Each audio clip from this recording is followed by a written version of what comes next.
سر آپ کا مائک بند ہے, آپ مائک انمیوٹ کیجیے گا.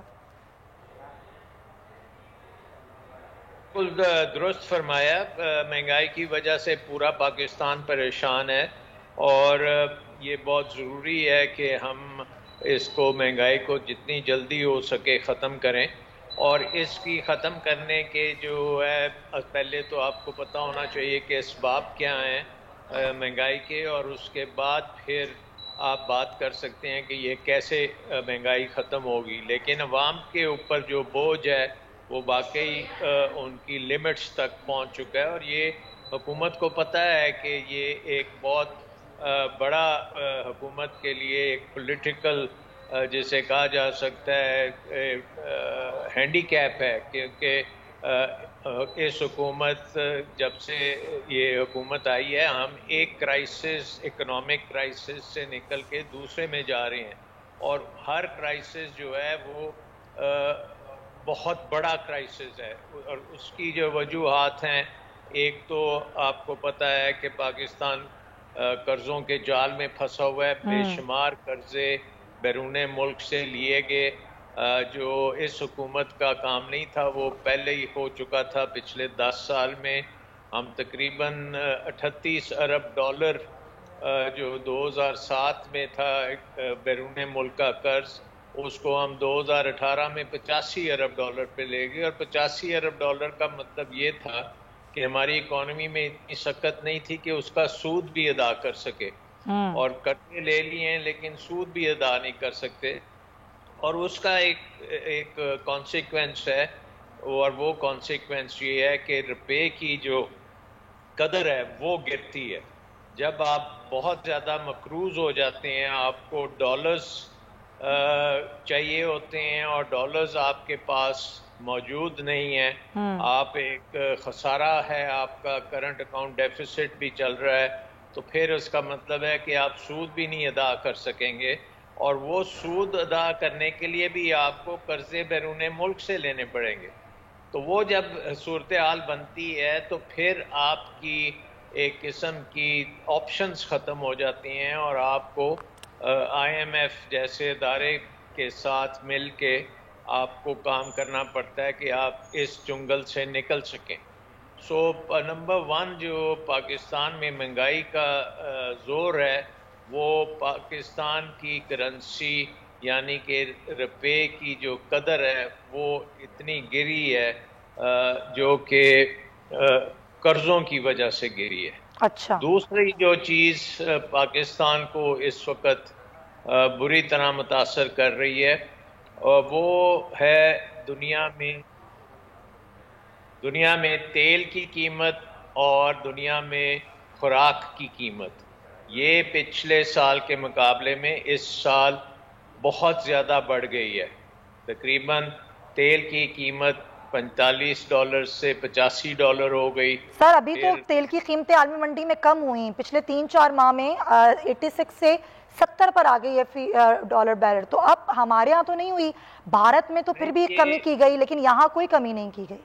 یہ 3-4 ماہ میں نہیں ہوئی, یہ پچھلے 1 ماہ میں یہ قیمت گری ہے, بلکہ پچھلے چند ہفتوں میں گری ہے. اور وہ ایک بہت خوش آئند بات ہے پاکستان کی اکانومی کے لیے, کیونکہ دنیا میں ایک چوتھا ویو چل رہی ہے, اومیکرون جو ہے وائرس اس کی, اور وہ اس کی وجہ سے تیل کی ڈیمانڈ میں کمی آئی ہے اور اس سے پاکستان کو کچھ ریلیف ملے گی. لیکن سلمان شاہ صاحب عالمی منڈی میں جب تیل کی قیمتیں بڑھتی ہیں تو اس کا اثر یہاں فوراً آتا ہے, لیکن جب عالمی منڈی میں تیل کی قیمتیں کم ہوتی ہیں تو وہ اثر نہیں آتا, الٹا ٹیکسز بڑھا کے, لیوی ٹیکس بڑھا کے اضافہ کیا گیا ہے. دیکھیں ایک بات ہمیں سمجھنی پڑے گی کہ یہ کوئی حکومت جان کے یہ کام نہیں کر رہی, یہ اس لیے کر رہی ہے کہ آپ کا آئی ایم ایف کے ساتھ ایک معاہدہ ہے جس کے تحت آپ نے کچھ اہداف ان کے ساتھ مقرر کیے ہوئے تھے, لیکن کورونا کی وجہ سے وہ اہداف پورے نہیں ہوئے. آپ نے اس وقت بہت ریلیف دی, بینکوں نے قرضے دیے, باقی چیزیں دیں تاکہ آپ کی اکانومی چلتی رہے. اب وہ ریلیف ختم ہو رہی ہے اور اب آئی ایم ایف نے کہا ہے کہ جو بھی اہداف تھے آپ ان کو پورا کریں. سوچیں کہ ایک بات بہت ضروری ہے, اور یہ پاکستانی عوام کو بھی اس کا علم ہونی چاہیے کہ آئی ایم ایف پروگرام جو ہے وہ صرف ہمارا آئی ایم ایف کے ساتھ پروگرام نہیں ہے، یہ پوری دنیا کو ایک پیغام دیتا ہے کہ پاکستان اپنی اکانومی کو درست کرنے جا رہا ہے۔ پاکستان سر یہ کیسے درست ہو رہی ہے ذرا سمجھا دیں گے، کیونکہ ایک عام آدمی کی سمجھ نہیں آ رہا کہ اکانومی ہم جن شرائط پر آئی ایم ایف سے قرضہ لے رہے ہیں، جن شرائط پر ہم نے برادر ملک سعودی عرب سے قرضہ لے رہے ہیں، اس پہ اپنی معیشت کو ہم کیسے درست سمت پر لے کر آ رہے ہیں؟ دیکھیں اس میں دو چیزیں ہیں، ایک آئی ایم ایف پروگرام میں جو یہ ٹیکسوں کو جب آپ بڑھا رہے ہیں تو اس کا مطلب ہے کہ آپ کا مالیاتی خسارہ وہ کم کر رہے ہیں، اور مالیاتی خسارہ جب کم ہوتا ہے تو پھر روپے کی قدر بہتر ہوتی ہے، اور وہ اگر ہم کرنے میں کامیاب ہوتے ہیں تو روپیہ جو ہے وہ جس گراوٹ میں پڑا ہوا ہے اس سے وہ بہتر ہوتا ہے، اور اس کی وجہ سے پھر انفلیشن کم ہوتی ہے۔ دوسری بات یہ ہے کہ جب آپ یہ پروگرام کریں گے آئی ایم ایف کے ساتھ تو آپ کی اقتصادی معاملوں میں ایک سرٹنٹی آئے گی، یعنی کہ جو اس وقت انتشار ہے وہ کم ہو جائے گا، اور سٹیبلٹی جب ہوتی ہے تو بیرون ملک سے آپ کے ملک میں انویسٹمنٹ بھی آ سکتی ہے، اور آپ کے ملک کے ساتھ تجارت بھی کنٹینیو کر سکتی ہے، اور آپ کے ملک کے ساتھ معاہدے جو بیرون ملک کے ممالک کرتے ہیں وہ بھی کر سکیں گے۔ اگر ہم آئی ایم ایف پروگرام نہیں کرتے تو یہ تمام چیزیں پھر بند ہو جائیں گی، پھر پاکستان کی تجارت سر ابھی آپ کی بات سے سوال میرے ذہن میں آیا کہ جو انسرٹینٹی ملک میں ہے معاشی صورتحال کو لے کر، ابھی تو سرمایہ کار یہاں سے جا رہے ہیں، ان کا تو اعتماد ختم ہو رہا ہے، اس طرح اسٹاک مارکیٹ کریش ہوئی، جس طرح ڈالر بڑھ رہا ہے، تو سر یہ کس طریقے سے آپ کہہ رہے ہیں کہ یہاں اعتماد بڑھے گا اور سرمایہ کاری آئے گی غیر ملکی؟ کیونکہ ایک میسج جا رہا ہے پاکستان سے کہ پاکستان آئی ایم ایف کا پروگرام کرنے کے لیے پوری طرح سے تیار نہیں ہے، یا وہاں پہ سپورٹ نہیں ہے اس پروگرام کی، اور ہو سکتا ہے کہ یہ پروگرام کینسل ہو جائے یا بند ہو جائے، تو اس کی وجہ سے عالمی منڈیوں میں پاکستان کے بارے میں خدشات ہیں۔ دوسری بات یہ ہے کہ پاکستان کے جو پارٹنرز ہیں، ٹریڈنگ پارٹنرز ہیں، جس میں سعودی عربیہ تک کے لوگ ہیں، انہوں نے جب آپ کی شرطوں میں ایک شرط یہ رکھی ہے کہ آپ آئی ایم ایف پروگرام کو چلائیں گے، آپ آئی ایم ایف پروگرام سے نہیں نکلیں گے، کیونکہ دنیا کو محسوس ہو رہا ہے کہ پاکستان کی سیاسی حالات ایسے ہیں کہ ہو سکتا ہے کہ یہ پروگرام جو ہے یہ مکمل طور پہ امپلیمنٹ نہ کر پائے۔ سلمان صاحب گورنر پنجاب یہ بات کہہ رہے ہیں، کوئی اور نہیں کہہ رہا، چودھری محمد سرور کا سٹیٹمنٹ ہے کہ آئی ایم ایف سے معاہدہ کر کے ہم نے اپنا سب کچھ داؤ پہ لگا دیا۔ دیکھیں وہ انہوں نے جو بات کی ہے وہ ایک سیاسی پوائنٹ آف ویو سے انہوں نے بات کی ہے، لیکن اقتصادی پوائنٹ آف ویو سے وہ درست ہے کہ ہمیں آئی ایم ایف کے ساتھ جب آپ جا کے پروگرام کرتے ہیں تو وہ پیسہ تو ان سے 6 ارب ڈالر ہی آئے گا 3 سال میں، اس میں کوئی شک نہیں ہے، لیکن آئی ایم ایف کی جو سٹیمپ ہے جو آپ کی سرٹیفائی کرتا ہے وہ دنیا کو بتاتا ہے کہ پاکستان اقدام ایسے کر رہا ہے جس سے اس کی اکانومی جو ہے وہ بہتر ہو جائے گی، سٹیبلائز ہو جائے گی، اور اس کی سرٹیفکیٹ کی بہت زیادہ ویلیو ہے۔ اگر وہ سرٹیفکیٹ آپ کو دے گا تو پھر آپ کے نظام چلے گا، پھر آپ کے جو قرضے آپ نے واپس کرنے ہیں وہ رینیو ہو جائیں گے، آپ کو اور فائنینسنگ ملے گی، انٹرنیشنل کیپٹل مارکیٹس میں آپ جا سکیں گے۔ سو پاکستان اس وقت ایک قسم کے امتحان میں ہے، پاکستان ایک طرح کے امتحان میں، اب دیکھنا ہی ہوگا کہ ہم امتحان سے کب نکلتے ہیں اور اس کو کس نمبروں سے ہم پاس کرتے ہیں۔ بہت شکریہ آپ کا ڈاکٹر سلمان شاہ صاحب، خزانہ ہمارے ساتھ موجود تھے، اب اسی پر بات کریں گے کیونکہ سٹاک مارکیٹ جس طرح میں نے اپنے انٹرو میں کہا کہ کل کریش کر گئی، سرمایہ کاروں کا 332 ارب روپے کا نقصان ہوا، اس کی کیا وجوہات تھی، اسی پر بات کرنے کے لیے میرے ساتھ موجود ہیں محمد عالم صاحب، سی او ہیں AKG گروپ اور سٹاک ایکسپرٹ بھی ہیں۔ بہت شکریہ آپ کا محمد فرید صاحب، یہ کیا وجہ ہوئی کہ اچانک سٹاک مارکیٹ اتنی کریش کر گئی کہ 332 ارب روپے ڈوب گئے سرمایہ کاروں کے؟ جی تھینک یو ویری مچ۔ ایک وقت میں ایسا نہیں ہوا، یہ ہو تو کافی دیر سے رہا تھا۔ آپ نے دیکھیں پچھلے 3-4 مہینے سے مارکیٹ تھوڑا سا دباؤ کا شکار ہے. جو زیادہ جس واقعے کی طرف آپ نے نشاندہی کی اس میں یہ ہوا تھا کہ اس سے ٹریجری بلز کا جو آکشن ہوا اس کے اندر گورنمنٹ آف پاکستان کی کمزوری نظر آئی سب لوگوں کو, جب انہوں نے 6 months اور 1 year کا جو آکشن تھا اس کو تو اسکریپ کر دیا, اور 3 مہینے کے اندر جب پیسہ اٹھایا وہ بہت مہنگا اٹھایا, تو 229 بیسس پوائنٹ مہنگا اٹھایا. اس سے پہلے جب یہ بینکس لے کے گئے تھے اپنی پیشکشیں تو وہ اپنی دانست میں ان لوگوں نے اسکریپ کر دیا تھا, اس وقت سستا پیسہ نہیں لیا تھا. تو all seemed on different pages, not on the same page. ہو سکتا ہے بک ایک ہی ہو لیکن سارے لوگ الگ الگ تھے. دوسری بات یہ ہے کہ میں نے تھوڑا اپنی زندگی میں ٹریجری کو ہینڈل کیا ہے, تو مجھے یہ سمجھ نہیں آتی کہ یہ جو ایکشن ہوا اس نے بہت ہمارے یہاں اسٹاک مارکیٹ میں رول پلے کیا, خرابی پیدا کی اور ابھی بھی کر رہا ہے. کیونکہ لیکن اس سے میں پہلے ایک بات کر لوں کہ جو سیکنڈری مارکیٹ کی ایلڈز ہوتی ہیں یہ ڈکٹیٹ نہیں کرتی مانیٹری پالیسی کو. یعنی یہ جو ہمارے جو بینکس ہیں ان کی خواہش تو ہو سکتی ہے کہ ییلڈز اتنی جائیں, لیکن لوگوں نے کیا کیا, جو ہمارے آج کل لوگ مارکیٹ میں زیادہ ایکٹیو ہیں اور سارے سوشل میڈیا پہ ہی بہت ایکٹیو ہیں, ان کو لگا کہ شاید یہ جو 229 بیسس پوائنٹ کا اضافہ ہوا ہے ٹریجری بل اور بہت شارٹ ڈیوریشن 3 مہینے والے میں اٹھایا ہے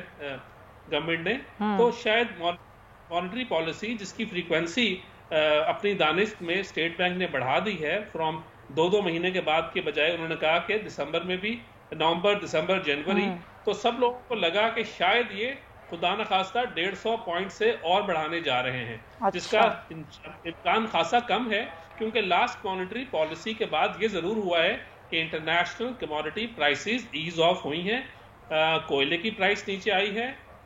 کروڈ آئل نیچے آیا ہے اور ایڈیبل آئل نیچے آیا ہے. تو اگر ہم یہ دیکھ لیں کہ ہم نے جو لاسٹ ایکشن لیا تھا اس کا ریزلٹ بہت ہی ڈیواسٹیٹنگ آیا ہے اکانومی پہ, اور آپ یہ دیکھیں کہ $1 بلین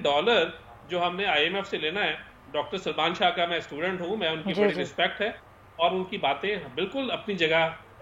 ایکوریٹ, بٹ یہ جو آپ نے آئی ایم ایف اور ملٹی لیٹرلز کے ساتھ جو آپ کا ایک نیگوسیشن سکلز اور نیگوسیشن کرنی ہوتی ہے وہ بہت امپورٹنٹ ہوتی ہے, اور ہم تو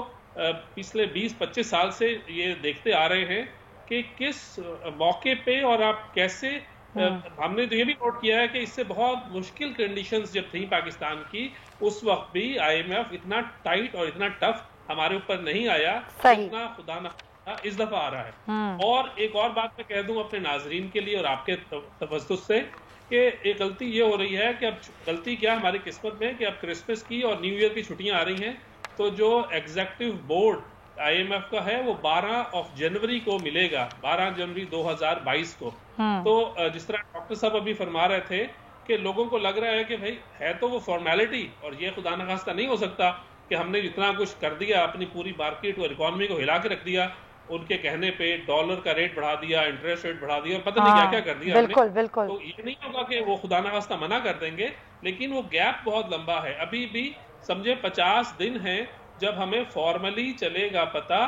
کہ ہم نے آئی ایم ایف کے پروگرام میں ایگزیکٹو بورڈ نے ہمیں اوکے کیا ہے, اور اس وقت تک پہنچنے کے لیے کتنا بڑا دباؤ مارکیٹس پر آئے گا, ظاہر عوام پر آئے گا, وہ بھی ایک بڑی عجیب چیز ہونے والی ہے. بہت شکریہ آپ کا. عالم صاحب ہمارے ساتھ موجود تھے, اسٹاک مارکیٹ کی صورتحال پر گفتگو کر رہے تھے. پروگرام کے آخری حصے میں بات کریں گے ہم جو رہائشی پلاٹس ہیں, جو کمرشل عمارتیں ہیں, اور خاص طور بڑے شہروں کی رہائشی اور کمرشل جائیدادیں جس پر ایف بی آر کی جانب سے نئے ٹیکسز لگائے گئے اور قیمتیں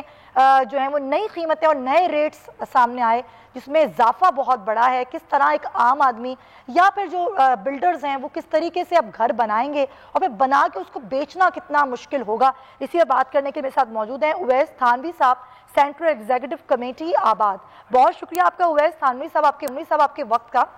یہ صورتحال ہے کہ ایک طرف تو عدالتی حکم پر غیر قانونی عمارتوں کو گرایا جا رہا ہے, پھر جو رہائشی عمارتیں ہیں یا کمرشل عمارتیں ہیں ان پر ایف بی آر نے اب ٹیکسز کو بڑھا دیا ہے. تو اس صورتحال میں آباد کیا سوچ رہی ہے؟ دیکھیں جی, جو آپ نے پہلے بات کری کہ عدالتی ایک حکم کے اوپر ایک بلڈنگ کو مسمار کیا جا رہا ہے, یہ ہمیں ایسا لگ رہا ہے جیسے ہم نے یہ چاہ رہے ہیں کہ ہم اپنا بوریا بستر طے کریں اور یہاں سے چلے جائیں شہر سے اور ملک سے. دوسرا سلسلہ یہ جو ایک نیا جو ایف بی آر کے جو ریوائز کرتی ہے انہوں نے ریٹ، میں آپ کے چینل کے تھرو جو ہے وہ یہ توسط سے بتانا چاہوں کہ آلریڈی کنسٹرکشن انڈسٹری میں جو مٹیریل کاسٹ ہے وہ کتنی بڑھ چکی ہے پچھلے 2 سے 3 سالوں میں. بالکل. تو وہ لوگوں کی آلریڈی ریچ سے پہلے ہی باہر ہو چکی ہے. اب ایف بی آر کے یہ ریٹ بڑھانے کی وجہ سے تو انسان تصور بھی نہیں کر سکتا آنے والے وقتوں میں کہ وہ کسی جگہ کے اوپر بکنگ کرائے گا یا پراپرٹی دے گا. دیکھیں یہ میرے لیے پریشانی نہیں ہے، یہ صرف ان عوام کے لیے بھی پریشانی ہے جو عوام ہمارے پاس یا اور ڈیولپرز کے پاس. اچھا، ریئل اسٹیٹ سیکٹر سے آلریڈی ٹیکسز وصول کیے جاتے ہیں. ایف بی آر یہ کہہ رہا ہے کہ وہ ٹیکس کلیکٹ کرنا چاہتا ہے ریئل اسٹیٹ سیکٹر سے، اس لیے ٹیکسز کو بڑھایا گیا ہے. تو یہ ٹیکسز بڑھانے کے بعد کیا صورتحال آپ لوگوں پر ہوگی؟ آپ کی کتنی بجٹ سے آؤٹ ہو جائیں گی چیزیں؟ دیکھیں میں آپ کو بتاؤں، ایف بی آر جو کہہ رہا ہے کہ ٹیکسز اس نے جمع کرتے ہیں، تو ہم تو ٹیکس پیئر ہیں، ہم تو ٹیکس آلریڈی دے رہے ہیں. میں بلڈنگ بنا رہا ہوں، میں جو مٹیریل لے رہا ہوں اس کے اوپر بھی ٹیکس دے رہا ہوں، میری جو رسید کٹ رہی ہے اس کے اوپر بھی ٹیکس دے رہا ہوں، میں جو زمین خرید رہا ہوں اس کے اوپر بھی ٹیکس دے رہا ہوں. میں تو ہر چیز میں ٹیکس دے رہا ہوں نا. میں جب بلڈنگ بنا کر تیار کرتا ہوں اور لوگ اس میں رہائش کے لیے آتے ہیں تو پراپرٹی ٹیکس سالانہ ہماری بلڈنگ سے ہی لوگ. اچھا یہ ذرا مجھے، کیونکہ میں بس ٹائم کی کمی ہے، میں زیادہ سوال آپ سے کرنا چاہ رہی ہوں، مجھے ذرا بتائیے گا یہ ویس صاحب کہ اگر اسے 25% کا اضافہ کیا گیا ہے ہر سٹوری کی تعمیر پر، تو کتنا خرچہ بڑھ جائے گا اور کتنا لوگوں کو اضافی دینے پڑیں گے اس کے بعد 25% اضافے کے بعد؟ دیکھیں میں آپ کو ایک چھوٹی سی مثال دوں. جو آج قیمت ہے، اگر یہ 25% کی سٹوری بڑھانے کی بات کرتے ہیں تو یہ تو بہت پیسے بڑھ جائیں گے اور یہ اتنے بڑھ جائیں گے کہ یہ لوگوں کی سکت سے باہر ہو جائے گا. ایک اندازہ کہ اگر میرے پاس اگر گراؤنڈ ہے، ایک اندازہ گراؤنڈ کا میرے پاس اگر مکان ہے اور مجھے گراؤنڈ پلس 1 بنانا ہے تو 25% اضافے کے بعد اس کی قیمت کیا ہوگی؟ میں سمجھا نہیں آپ کی بات. اگر گراؤنڈ کا گھر ہے اور مجھے گراؤنڈ پلس 1 بنانا ہے تو پھر 25% اضافے کے بعد قیمت کیا ہو جائے گی؟ ٹینٹیٹیو بتا دیں آپ. دیکھیں نا، میں آپ سے کہہ رہا ہوں 25% جو ہے وہ آپ کا جو گراؤنڈ آپ بنا رہی ہیں اس کا 25% ٹیکس آپ کو پر اسٹوری کے اوپر لگا دیا گیا ہے. جی. تو پر اسٹوری کا مطلب اگر آپ گراؤنڈ پلس 1 بنا رہی ہیں تو جو کاسٹ آف کنسٹرکشن یا گراؤنڈ کی جو ویلیو فرض کرے آپ کی 1 روپے ہے تو 1 روپے میں 25 پیسے آپ کے ہر فلور کے اوپر اضافی ہو جائیں گے. صحیح، بالکل صحیح. بہت شکریہ آپ کا. اویس تھانوی صاحب موجود تھے سینٹرل ایگزیکٹو کمیٹی آباد سے، اور ان کا یہی کہنا تھا کہ آلریڈی ٹیکس پیئر ہیں لیکن اب بھی مزید ٹیکس جو بڑھایا جا رہا ہے، یہ جو قیمت خرید ہے اس سے بھی لوگ باہر ہو جائیں گے، اور جو بلڈرز ہیں ان کی بھی جو بنانے کی قوت ہے عمارتیں وہ ختم ہو جائے گی. اسی کے ساتھ ہی ناظرین پروگرام کا وقت ختم ہوتا ہے. آپ سے پیر کو ملاقات ہوگی. اپنا بہت خیال رکھیے گا. اللہ حافظ.